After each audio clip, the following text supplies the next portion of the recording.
You have to be responsible for yourself and your actions, and that's all you can be responsible for because that's all we can control. We can't control what anyone else does, but you can control how you act in the moment and how you react in the moment as well. Some experts chase attention, but the smart ones build authority. You're listening to the Authority on Demand podcast, where credibility becomes your competitive advantage. Every week, we're pulling back the curtain on how founders and leaders turn expertise into inbound demand through books that position, media that converse, and strategies that actually move the needle. I'm Danielle Hutchinson, your host and Chief Creative Officer at Authority on Demand. Now, let's turn your authority into leverage. Okay, audience, raise your hand if you've ever had a moment where your intuition was screaming one thing, but your logical mind was shouting something completely different. Now keep it raised if you've ever ignored that inner knowing and regretted it later. Well, today's guest spent nearly 2 decades building what everybody else called success, but her soul kept whispering, "This isn't it." When she finally listened, she listened to that voice, and it didn't just change her life, it channeled through her a complete guide to spiritual ethics that thousands of practitioners are now using to serve with integrity. On today's podcast, we're going to be talking to Catherine Crestani. Her story proves to us that sometimes the most important thing you'll ever do is to stop doing what everyone expects and start doing what your heart knows is right. Without further ado, Catherine, welcome to our show. Thank you so much for having me, Danielle. I'm excited to have this conversation. Hey, real quick before we jump back in, if you're loving what we're doing here, hit that subscribe button and drop us a like. We're bringing you the best authors, the most real conversations, and all the writing wisdom that you didn't know you needed. So stick around because it only gets better from here. All right, now let's get back to the conversation. Of course, yeah, I'm looking forward to it also. And, before we get into the book or anything like that, I do like to talk a little bit about yourself and your journey. So, before you wrote the book, you had your own little story as well. I'm wondering what the catalyst was that led you to walk away from your successful six-figure business and allied health to pursue your spiritual path. Was there a specific moment that led you to the transformation? Well, I guess there was a series of moments, but the biggest thing was that I never felt fulfilled. So if anyone's had that feeling, like you keep getting the next success, but then you actually never feel that it's filling up your soul, and there was just always something missing. Mm. And because I had made my business and designed it in such a way that everything revolved around me, I was very much, I'm not asking anyone for help. I can do it all myself, and I ended up in chronic fatigue, burnout, anxiety, depression. And I say to people I work 24/7 because even when I slept, I'd wake up in the middle of the night and start doing my to-do list. And it was even more extreme than that because I learnt about this little function called delay send. So I was even sending emails in the middle of the night because I could put delay send to hide that I was up at 2 a.m., 3 a.m., 4 a.m. And every week I was visiting my naturopath and leaving the little box of supplements to basically keep me going rather than surviving. And then my most important thing is my family.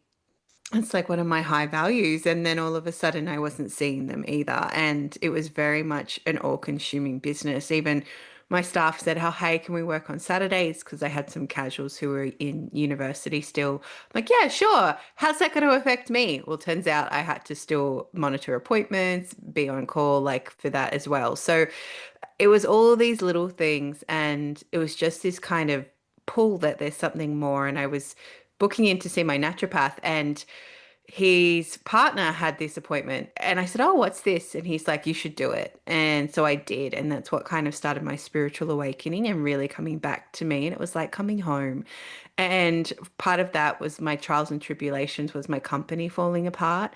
And what happened was, it's funny in itself. So it's really hard to find allied health staff in Australia. It's really difficult, especially good allied health staff, right? So I want to emphasize that you can find people, but they're not necessarily fit, what you want and the values that you have. Right. And in this period of a week, I had three staff resign in a week.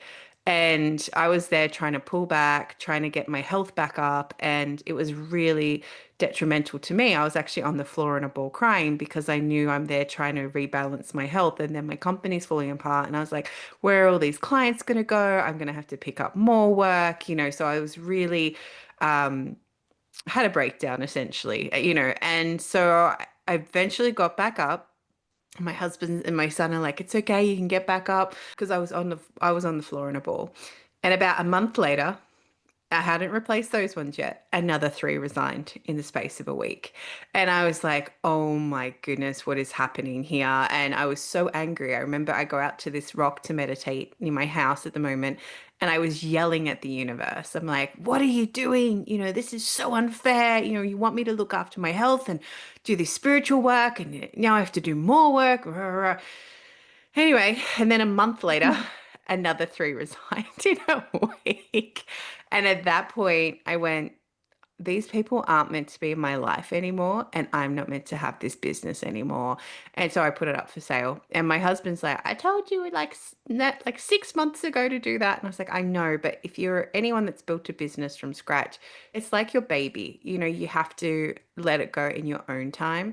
And anyway, so that was part of my coming to home. And the moment I sold my business, I had like this massive weight lift off me, but it took a good 2 years. It's been over 2 years now for all the symptoms of that chronic stress to keep coming out, and I was actually heading for an autoimmune disease because but well, you can only burn your cylinders for that long before they actually just completely burn out. So it was at that point that I got really concerned.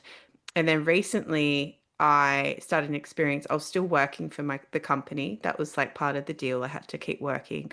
And I was past my period where I could leave at any point. But there was always this fear of like, when do you leave?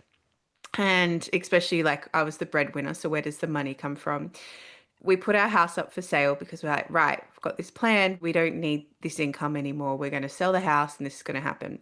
And I remember giving my resignation to my boss and saying, and instead of putting a date, and I knew in my heart it should have been the 30th of April, instead I put when the house sells. And I conditioned myself leaving, so the house was never going to sell. And what happened from that point was I started getting numbness. So I got numbness start in my left pinky, and it went up, and it got to the point I couldn't feel half my face. So I was getting incredibly concerned, and I have an amazing range of practitioners I go to, and it would shift for a few days and come back. And then I met with this couple who I met through my podcast, and they said, until you release the underlying cause, the numbness isn't going to go away. And if it's going to keep getting worse because you need to get rid of the underlying cause, but you have to figure out what that is. And I was like, and then one day I went, I'm numbing myself to go to work. Like I just knew. And so at the end of April, when I was meant to be finishing, I was doing this meditation with my coach, and he's like, what does your heart tell you? And I'm like, and this word came up, Danielle, it was non-negotiable. It was like, quit. It was like, this is your last warning. You need to quit. And I had this big blow up with my husband because he's like, well, can't you just hold on? I'm like, no, I can't. Like, this is my health. This is my soul. This is everything on the line. Like, I can't. So I ended up quitting, gave a month's notice. Within 2 weeks, half of my symptoms disappeared. It came back a little bit, the numbness. And the first day I was like at home and being a mum again, which was like my priority, everything disappeared. So, the magic of actually listening to your intuition and how important it is, I think was just, highlighted to me in that moment. And I've always been quite intuitive, but at that moment, I was like, wow, I ignored so many signs coming up to that point. And I knew that that last warning was, you need to take this warning or you're heading for, tragedy. Understood. Well, wow, thank you so much for walking us through that. And at the end of the day, I think it's wonderful that you learned to just listen to your own body and listen to what that numbness was telling you, because that's it's led to you at this point now, and that's what's incredible about it. But then you ended up developing the seven pillars framework, and I'm assuming that was a direct result of that transformation. Uh, it was a bit of a journey. So, yeah, it's always a journey, right? Especially with Of any course, book, of I course. think. Hence why you have a podcast or Authors on a Oh, Mission. it's great to Um, dive into it. I'm looking forward to it. exactly. Well, towards the end of I like to say spiritual reawakening with my mentor, the last session that we had together, so she would channel for me. So if anyone's wondering what a channel is, it's like you kind of open yourself up I guess, to God, universe, spirit, whatever, or creator, whatever resonates with you, and you allow messages to come through. And they can come through from energies that are supporting you in whatever way, as well as your own energies. So it can be for the person that you're channeling for and for you too. So she was channeling for me before this session. And my question was, how do I channel as well for people? And is there anything I need to know? So the question, is there anything I need to know? These seven pillars came through. And it was just like a rough guideline. And at the end of it, I'm like, oh my gosh, we need to put this into a book. And she's like, yeah, yeah, we do, we do. And then I was kind of sitting on it for a while because I had my life changing, everything falling apart, and I started writing this novel as well, which I have to revisit. But at the same time, I was sitting there and I was writing this novel and I get this kick in the back and I was like, what is that? And I physically moved. And then it's like, you need to write this book. And I was like, oh, okay. So I reached out to my mentor and I said, did you want to co-author? Because she goes, no, the information was always for you. And I started writing the book and I thought it'd be really quick. I can channel it. It'll be so fast. And they're like, oh, no, you need to add this in. And I'm like, oh, I don't know what that is. So then I'd have to go research that to understand it so I could understand what was coming through, which is why I have a reference list because I actually had to go learn about all these things so that I could fully convey the messages coming through. So I learned about auras, I learned about plants, and how plants can support you like spiritually. I learned more about animals. So it was very much a learning process for me. And then I had this beautiful editor and the process of getting an editor was funny in itself as well. So I had everything extreme from here's my price, there's no pitch. And I was like, well, I don't know if I want to work with you. I had the extreme where it ripped apart my sample manuscript and she's like, oh, this is going to take so much work. You're probably going to say no, but my cost is 5,000 US. And I was like, why would I want to work with you when you've just kind of ripped apart my thing and saw nothing positive? And then in the middle was my editor, and she just understood and she goes, and she just helped it come to a new level. So in one of the chapters, I'd already put in a practice that people can do at home, like really easy to tap in. And she's like, you need this in every chapter. And I was like, okay. I was like, oh my goodness, this is going to be so much work. But for years, I've been putting together these courses. And I was like, oh my goodness, I have all this information in my courses. So I could finally extract all these beautiful meditations that I'd written or things that I channeled through over the years and integrate it into the book. And then it just evolved into this beautiful piece of writing, which has just been everyone that reads it has had really positive feedback. And they said, you just written it in such a way that anyone can pick it up and understand it. You don't have to be spiritual, you just have to be curious. And you can pick up the book and see how it can apply to your life because there's this big thing in the spiritual community where there's this division of how people show up on the screen, on social media, on when they're presenting, when they're running workshops, and then they step out of that space and they're a completely different person. But that's not embodying who you are at all levels. And that's the main theme that came through in this book, which is why the title Pillars for Life came through. Well, again, amazing process there. And I think that the most important thing we should all learn from that, and for the authors listening today, is the idea that you made it more accessible to anybody. Somebody could just pick it up and learn from whatever page they might land on because you made it so relatable. So it's really great that you did that, even though it was a little bit of a process to go through, as you mentioned, but still incredibly, incredibly important. So that being said, you did mention the butterfly effect as part of your spiritual work. I'm wondering if you can walk us through that, and do you have a certain concrete example of that and how it's portrayed in the book? Yeah, so I guess the biggest thing is that all our actions and our words have an impact about on ourselves, but also on those that we work with. So it doesn't matter what walk of life you are, right? It can even be in your family unit. So an example is, one of the big things when I was interviewing, I interviewed a lot of healers and light workers and things like that before I wrote this book to make sure everything was included that I needed to include. And the biggest thing that always came up from anybody I spoke to was some bad experience with a tarot reader. And it's not putting anything down on a tarot readers because I know some beautiful, amazing ones who are just so magical and good at what they do. But the thing is that when you share information, what you share can have such a profound effect on somebody's life. So the example that I used in the book was actually someone I knew went to this reading, and this person was a medium, so they channeled through, but they did group readings, which I like, big groups of people. So I thought, well, that's complicated in itself. And they picked her and they stood her up and they said, "You're pregnant." And she'd been trying to get pregnant for like a long time. So she's like, "Oh, amazing, oh no, I can't be like, really? I'm pregnant." She goes, "Yep, it's time to celebrate. You're pregnant." And so she went home and she did the test because she didn't wasn't going to test because she was just waiting to see if she got her period or not. And a couple of weeks later, she did get her period, and she'd actually miscarried. But if she hadn't known that she was pregnant, she wouldn't have gone through all that, and actually set her into a state of depression. So that one thing of sharing that information and before checking is like, are they meant to know or aren't they meant to know? Led to these series of events, and it put her in a state of depression for a good 2 to 3 months because she wouldn't have actually known if she just went along her day because she would have just got her normal period. So that can be such a big ripple effect on someone's life. And it can be even as simple. There's a example that came through, which was like holding the lift for somebody, right? So you see someone running for the lift and you're sitting in the lift and you have that decision in that moment, do I hold the door open, or do I let the door closed?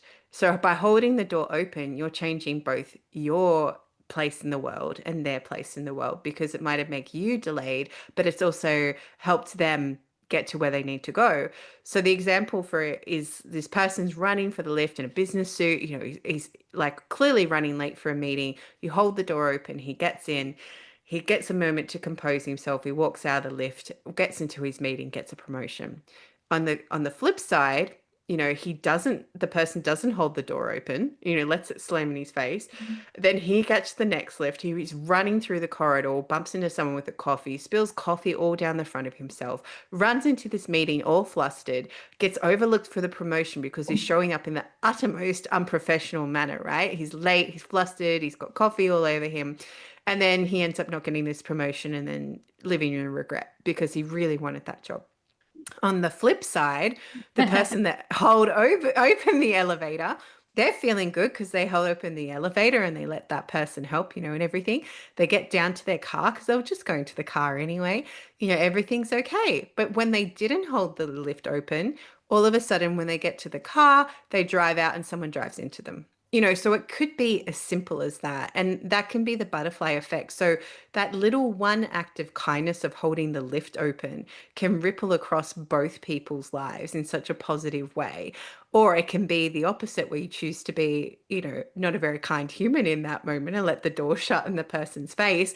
And then it can ripple across as well. So those small actions that we do, and it's even the words that we use, right? Because so often, we will all have that moment in our life, usually at school or something, where someone has said one thing to you and it's led to you creating that reality around what that person said to you, and it has that butterfly effect. Whereas if you didn't let that person didn't say that thing to you, you might not have then gone down that path or reacted that certain way. So that's kind of how that works and how it comes through. And it's mainly covered in the chapter of spiritual responsibility, because you have to be responsible for yourself and your actions, and that's all you can be responsible for, because that's all we can control. We can't control what anyone else does, but you can control how you act in the moment and how you react in the moment as well. I love that story. It definitely puts things into perspective, and it's fun to think about that. You never know how every little thing, every little action you take matters. That ripple effect. So very interesting, very compelling, and I'm sure your book dives even more in depth into that. So if you're listening today, guys, pick it up and learn a little bit more. Transitioning more into the writing process itself. Well, first off, do you happen to have a copy of the book with you today? I sure do. There it is. Okay, if you don't mind tilting it a little bit so we can get a better view with the glare right there. But yeah, it's a beautiful, beautiful design. Did you design each of those pillars yourself? No, so that was the universe sending me somebody else. Oh. So my husband and I were trying to use AI to generate these pillars that I had in my head because it was very specific how it looked. And I was like, no, we can't use AI for this one. So then I reached out to someone that was in my coaching group who does graphic design. And she's like, look, I'm not really great. I just like an illustrator. That's what you need. She goes, let me reach out to my network. So the first person came back and it wasn't quite what I wanted. And I said, no, I really want the pillars, like, because I had two projects. And she's like, she goes, all right, let me see if I can find someone else. And this second person came back and he's like, okay, let me see what I can do. And so I sent him the table summary. So there's these beautiful summaries in the book. If you get lost of what everything is and connected to, you can just pull up these tables. And the table kind of had who the overall spirit guide, I guess, is, the plant ally, and then the animal guide that's linked to each pillar and each aspect. And so he took the animal and he took the plant and then he weaved it into this sacred geometry design and created it into the pillar for that specific pillar of life. So the pillar, the ethical pillar. And it was beyond what I could comprehend. And when I was actually looking at it, I was like, oh my goodness, this is magical. And so the long-term thing is I'm actually going to turn it into a coloring book, like a mindful meditation coloring book. So that's an upcoming project that will spin off from the book. So then my husband took that and then he actually designed the cover himself, which is really, really cool. And it came out so beautifully. I was like, all I know is I want this blue in it because I love that color blue. And so he's like, okay, let's see what we can do. And, turned it into this beautiful cover for me, which was really nice. I love that. It's always good to hear about these cover design processes. It's something that as authors we don't always consider first off, but it's something we should all be mindful of moving forward because at the end of the day, we do judge books by their covers. It's that Um, 1.8 seconds, right? You got to exactly. grab somebody. Science behind it. So yeah, that being said, I'm curious to know what did your typical writing routine look like when you were going about writing this book? I'm assuming it had a lot to do with intuition and what the spirits were saying. Can you guide us through a little bit what that looked like? Yeah, so I tried to make myself committed to like a habit of writing for 15 minutes a day. And sometimes it would be I go longer into it, but knowing in my head I had to do that 15 minutes a day just really allowed myself to focus and get that done. So even if I didn't feel like it, I get something done, right? So but it was very much in stages. So I had the original kind of outline from when I had the channel years ago. So I had that all written down. So I put that into like the separate chapters first. And I was like, this isn't enough. And then I was like, oh, hang on, there's more coming through. So it was just kept evolving. So, even once I thought I was done, then they're like, no, you need to find a guide for each aspect. You need to find a plant. You need to find a spirit animal. I was like, oh, that doesn't sound like a small thing. So then I'm sitting there trying to link that all together. There's a crystal as well. So I had to learn about crystals. There was all these different aspects and layers. And then, like I said, once I met my editor, then she said to put in more spiritual practices as well. And so then that went in and then that added another layer. So it was definitely a evolving process. And sometimes if I was in the zone, I'd sit there and happily write for an hour, but if I was very much like had a lot of things to do, just doing that 15 minutes can make such a big difference, especially in your mindset, because you're like, okay, I worked on my book today. I did something for my book today. And, I don't know about yourself, Danielle, but sometimes when all I have to do is 15 minutes, it's enough to get you started and then you can keep going. But if you're like, oh no, I've got to spend 2 hours on my book today, I don't want to do that. It can be really off-putting and you play those mind games with yourself as well. Right, definitely. Well, hey, I love those tips, and you're right. You definitely need to do a little bit each day. It makes you feel better about yourself, and it makes you know, it lets you know that you're making progress, which is what really matters. So all this being said, what's next on the agenda for you? You have the book out, it's on the shelves, people are reading it. What's next? Oh, there's a few things. So, well, like I said, I want to turn it into that coloring book, which will be really exciting and put meditations with it. I also need to somehow get it into an audio book because, especially the meditations are really useful to be able to listen to rather than read them. I don't know if anyone's tried to do a meditation whilst reading the instructions. It can be really painful and annoying. So, having that aspect as well.